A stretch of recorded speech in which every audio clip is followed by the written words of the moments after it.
Do you know what it feels like to be someone's favorite? To be heard without uttering a word, to be seen without even trying. Isn't it exhilarating to speak a little louder, hoping people might finally hear you? Or to list your favorite things, praying someone might actually care? The truth is, most of the time, they won't. And that's okay. There is freedom in not caring in a world that constantly demands you prove yourself. People tell you that you don't have to prove your worth, but reality says otherwise, especially when you are hunting for a job. Growing up as the eldest daughter in a Filipino family, you can imagine the pressure. I needed to grow up fast, not because I wanted to, but because I had to survive. I've often been told, take your time and do not be afraid to make mistakes.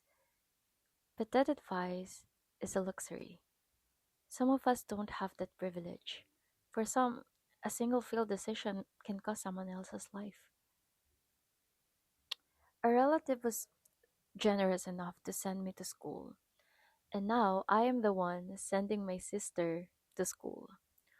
On the surface, it sounds inspiring, but in reality, it is heartbreaking. The burden of carrying this weight becomes a chain reaction because someone else has decided not to take responsibility. One way or another, the weight becomes someone else's baggage. If you ask me what I'm scared of, it would be easier to say the dark. Because how could any words be heavy enough to define utang na loob?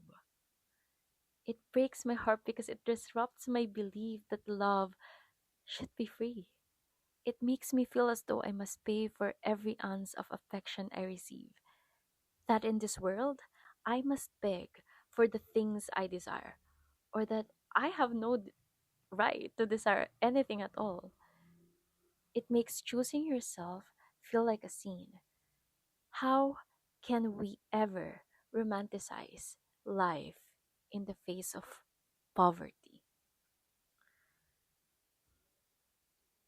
But no matter how hardened my heart became, the Lord knew how to humble it.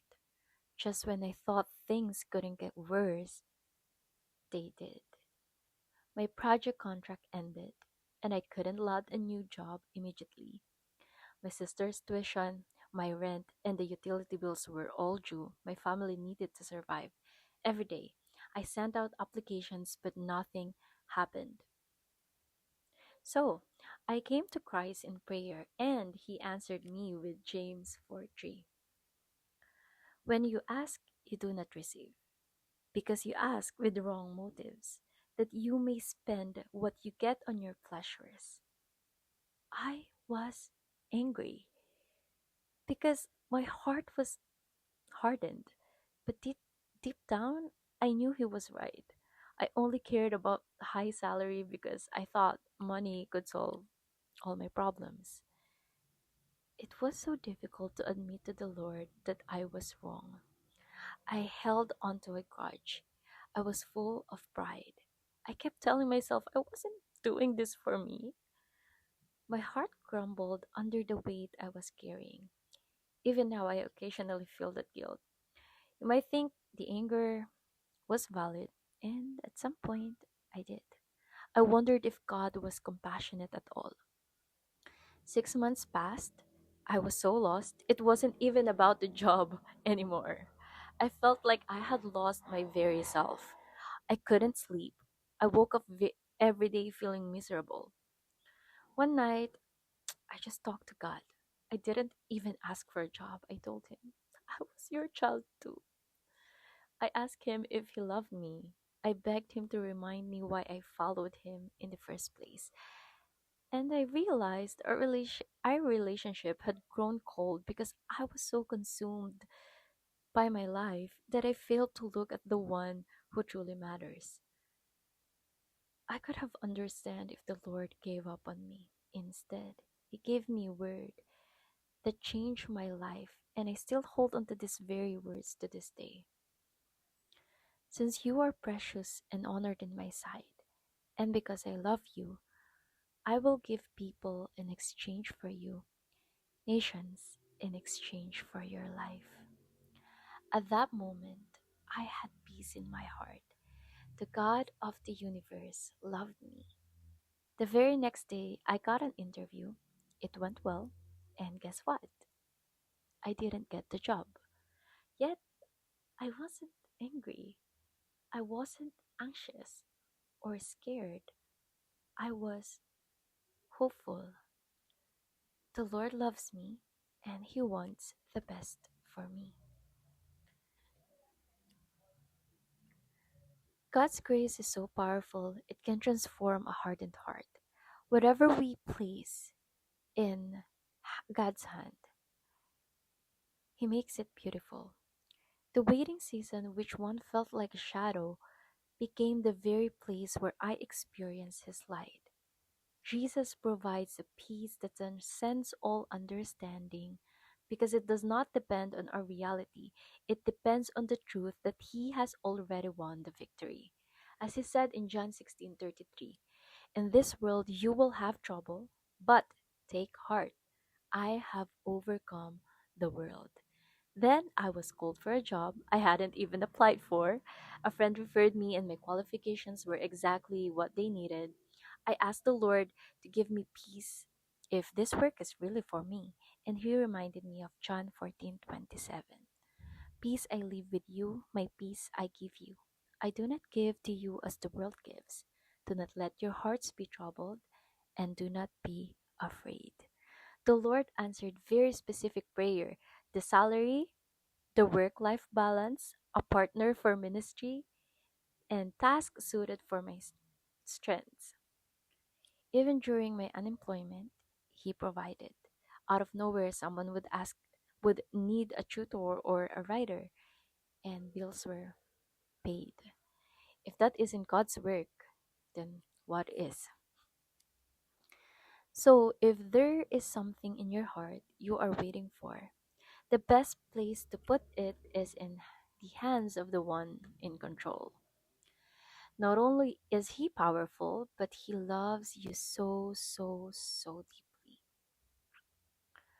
Do you know what it feels like to be someone's favorite? To be heard without uttering a word, to be seen without trying. That is how God loves you. He knows your heart better than you do. He mourns with you in the darkness and rejoices in your victories. He sees your struggles, your pain, your doubts, and your envy, and yet He chooses you. He will choose you again and again.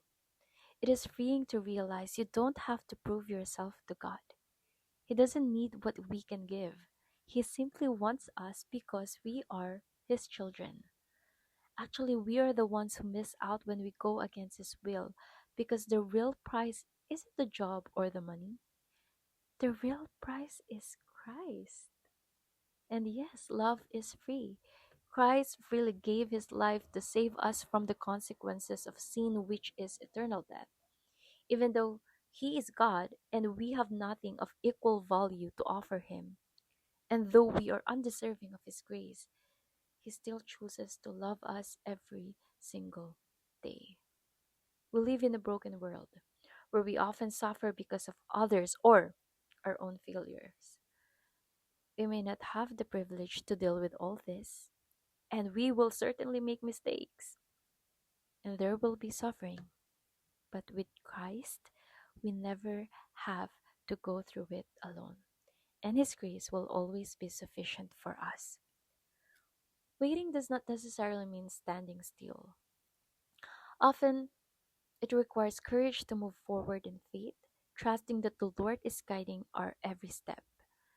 Even when the promise remains just beyond our reach, we can rest in the truth that it will surely come to pass.